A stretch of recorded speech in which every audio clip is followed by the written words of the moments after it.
ce journal dont on a l'occasion de lire un extrait en classe. Je sais que vous avez beaucoup de questions à lui poser. Donc elle va commencer d'abord par rappeler les étapes de sa vie dans la Deuxième Guerre. Et puis ensuite, n'hésitez pas à lui poser des questions parce que la première heure, les élèves ont été timides et beaucoup de mains se sont levées à la fin de la séance. Donc n'hésitez pas. Comment je me suis évadée? Ce n'était pas difficile de s'évader. Le problème était où aller. J'ai essayé plusieurs fois de m'évader du camp. Et chaque fois, je suis retournée.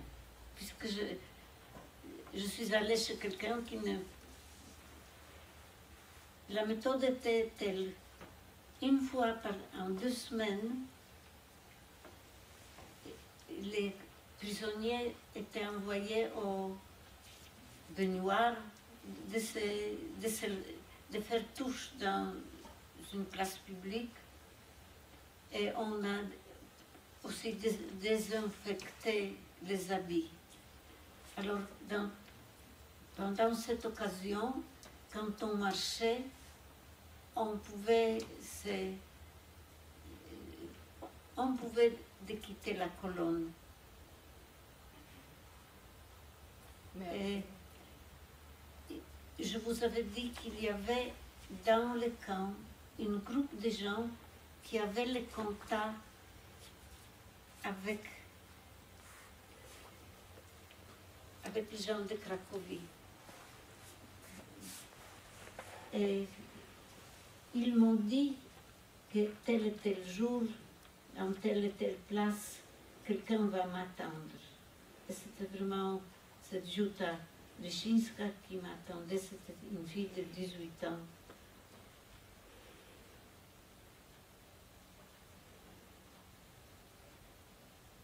Il y a d'autres questions? Est-ce que quand vous êtes évadé, est-ce que quand vous vous êtes évadé, il y avait quelqu'un avec vous? Oui. Et non, avec moi, il y avait encore une fille qui s'évadait. Mais elle a réussi de s'évader du camp. Mais après quelques mois, on l'a attrapée. Et pas chacun qui s'évadait avait la chance de passer la guerre.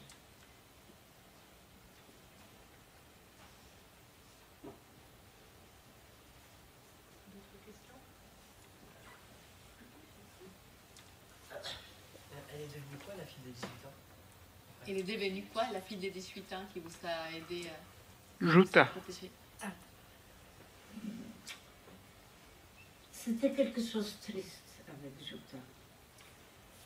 Il y avait des gens qui étaient vraiment héros pendant la guerre.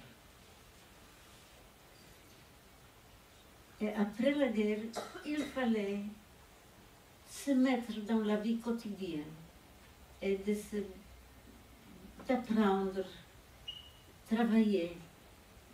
Et il y avait une catégorie de gens qui sont restés héros et ils n'ont fait rien avec leur vie. Et c'est dommage, ça passait avec Juta. Elle s'occupait un peu des marchés noirs, partir à Tchécoslovaquie, acheter ça et partir à Roumanie.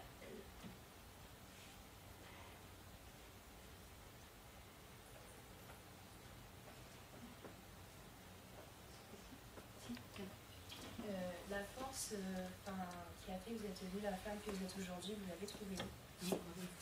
Plus fort et plus lentement. La force qui a fait que de vous, cette femme, vous l'avez trouvée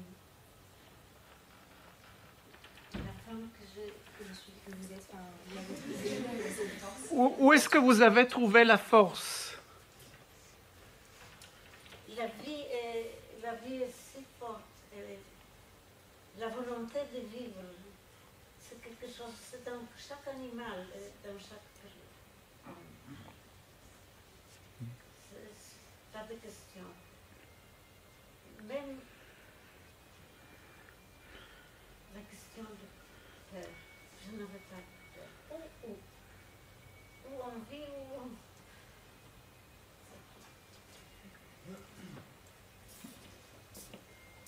Voilà.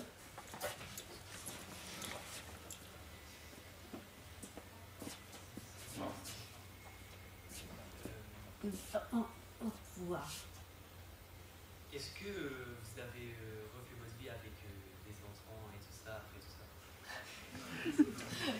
Janine, tu peux fermer un micro pour qu'on entende, s'il te plaît. Non, mais tu peux répéter la question. Est-ce que après, tu as refait ta vie, avoir une famille, des enfants, après tout cela? Oui. Si je compare cette immigration qui était des pays sous le pouvoir allemand en Israël avec l'immigration des Palestiniens, par exemple, nous étions obligés de se battre pour trouver le chemin dans la vie. C'est-à-dire qu'il fallait apprendre, il fallait travailler. On était très occupés tout le temps. Notre vie était très dynamique. Et ça, peut-être on était très fatigués, mais on devenait sain du point de vue psychique. Pourtant que les émigrés, d'autres émigrés, surtout les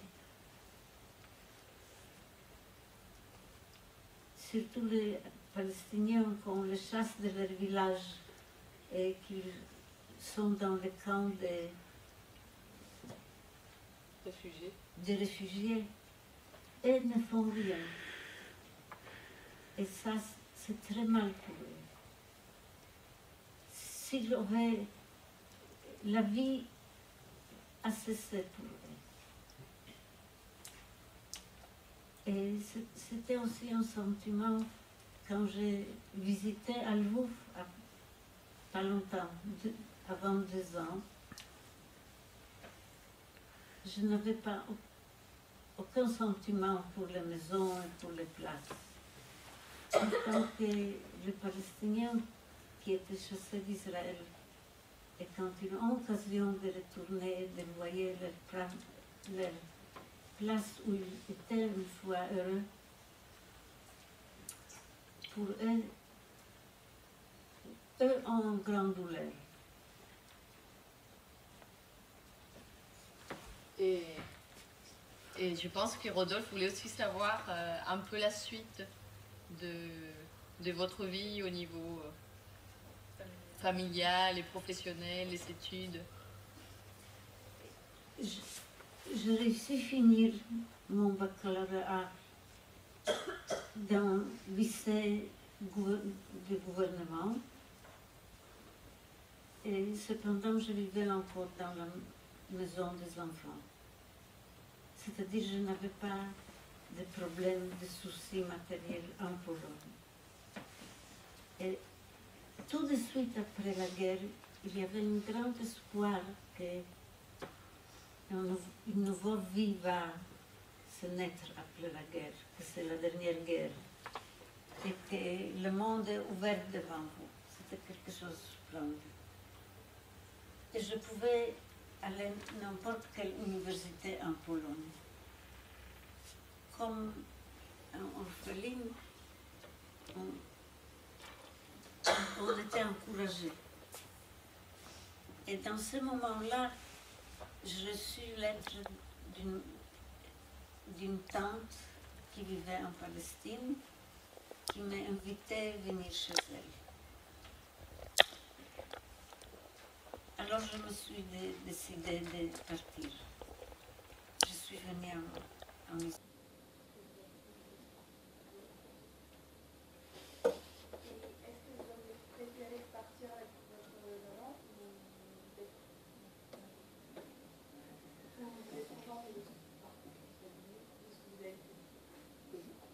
vous aurez préféré de partir avec votre maman ou vous êtes contente de ce que vous êtes arrivé?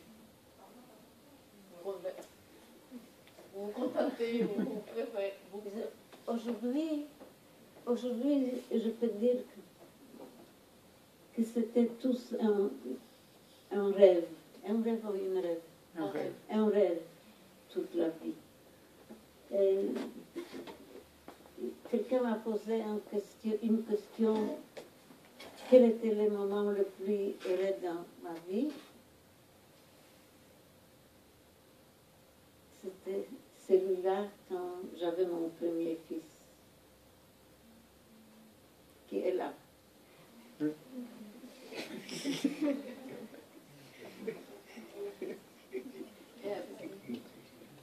Mais si j'ai bien compris au début, quand vous aviez 12 ans, vous ne voulez pas quitter votre mère, mais rétrospectivement, ça vous a sauvé. Au début, j'étais fâchée sur ma mère, qu'elle m'a laissée. Puisque je préférais de mourir dans ses bras et pas tout seul.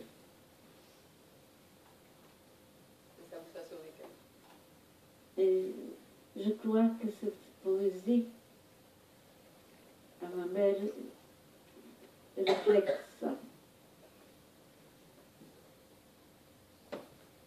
Pourquoi tu m'as laissé? C'est une reproche.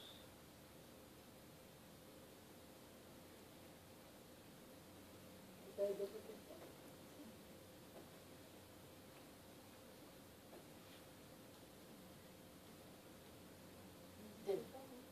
Janina, dans la question qu'on t'avait transmise, je ne sais pas, Sienna, parce qu'il y en avait de très bien.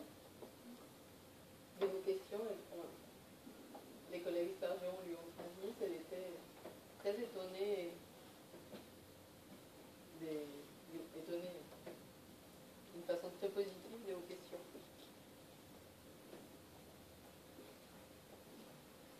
Il était très touché. Touchée, voilà, plus qu'étonnée, touchée. Oui, vas-y. Et question Il y a à Mélanie. un lieu. Votre vie maintenant, elle est comment? Votre vie maintenant, elle est comment? Oh, je suis maintenant vieille. Et quand même, vous savez, c'est un bonheur avoir toutes les maladies qui sont liées avec la vieillesse, que j'ai abouti à ça. Voilà. Je suis heureuse. Oui, j'avais une vie très dynamique. J'ai 43 ans. 83 ans. Alors je ne peux pas déjà travailler. En chimie, j'étais une chimiste expérimentale, chimie organique. C'est une responsabilité sur plusieurs instruments. Je ne pouvais pas, je devais cesser, puisque c'était déjà dangereux de continuer.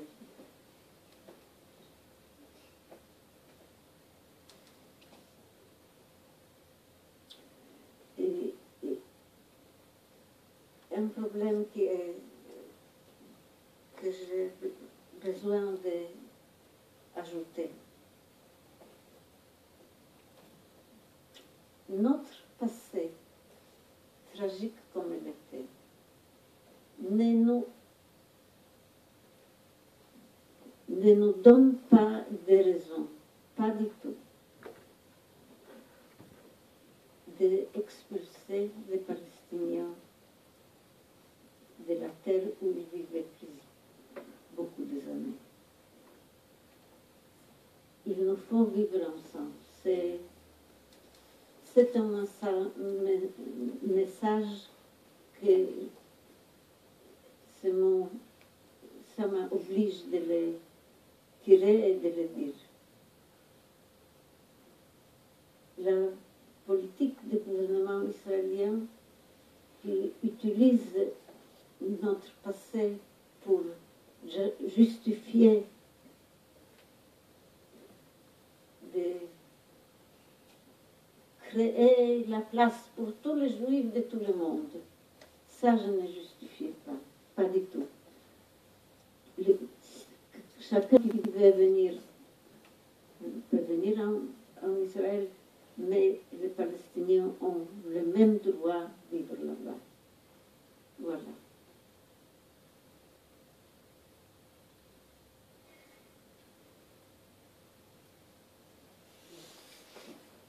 Vous êtes resté combien de temps en fait? Combien de temps j'étais dans le camp? En fuite et après. En fuite. J'étais dans le camp, j'étais jusqu'au octobre. Dans le camp, j'étais jusqu'au octobre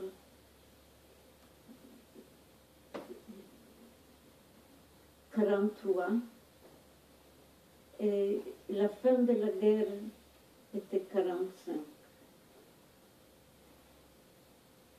C'est-à-dire, depuis octobre 43 jusqu'à la fin de la guerre, j'étais comme une Polonaise.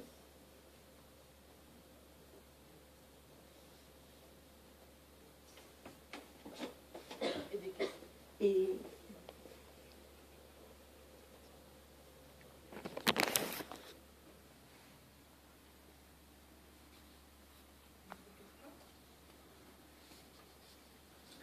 il y avait une question aussi, j'ai un sentiment de vengeance, pas aujourd'hui. Mais au début, non, je veux dire, j'en avais. Au début,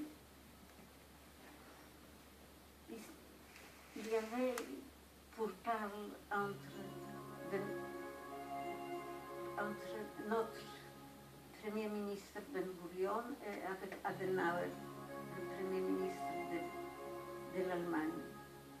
Et dans le gouvernement d'Adenauer, il y avait un ministre responsable pour les émigrés allemands, c'était Theodor Oberländer.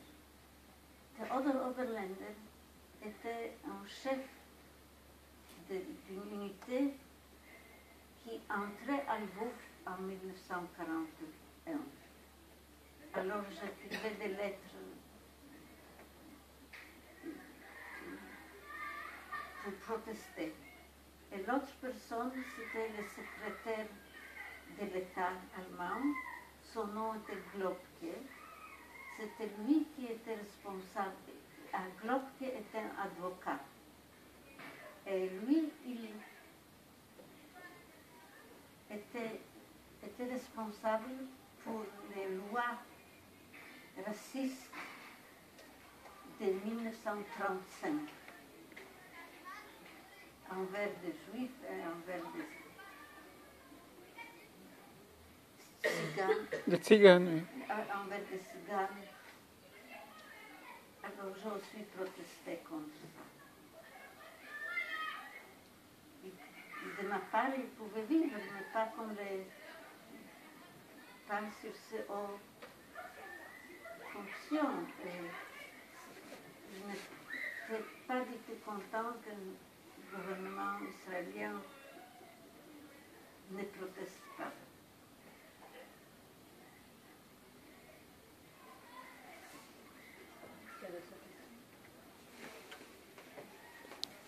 Janina, est-ce qu'on peut lire l'épilogue?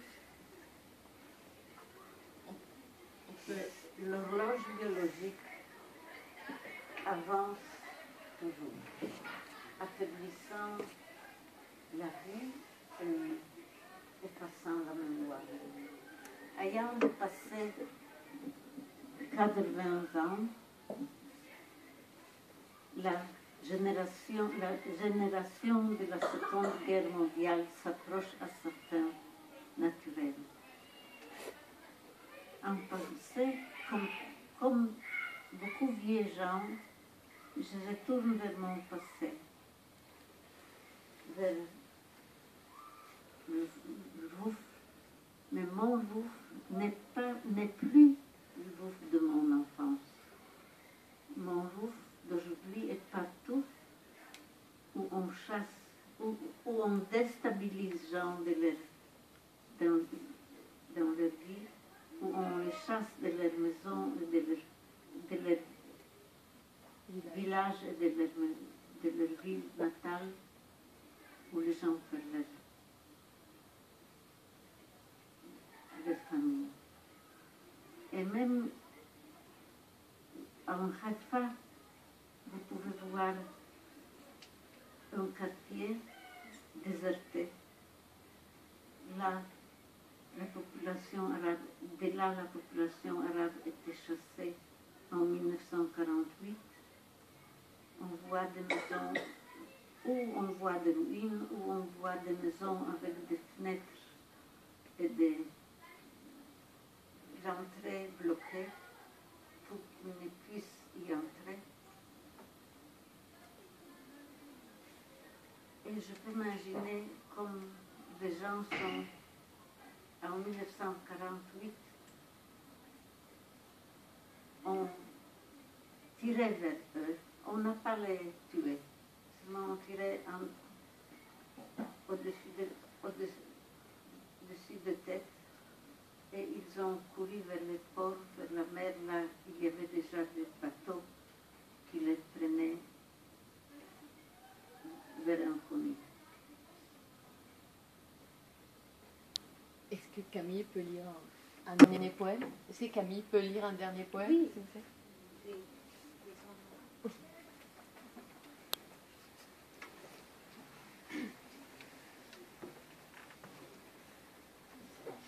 Le temps de la souffrance et de la douleur s'achèvera, s'entasseront les milliers de cadavres condamnés derrière les barbelés.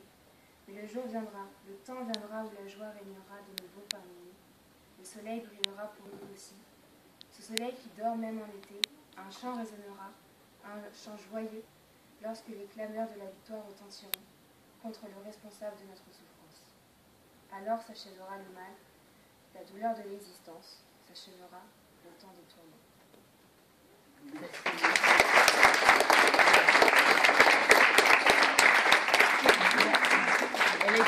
Elle écrit ça dans le temps, à 12 ans.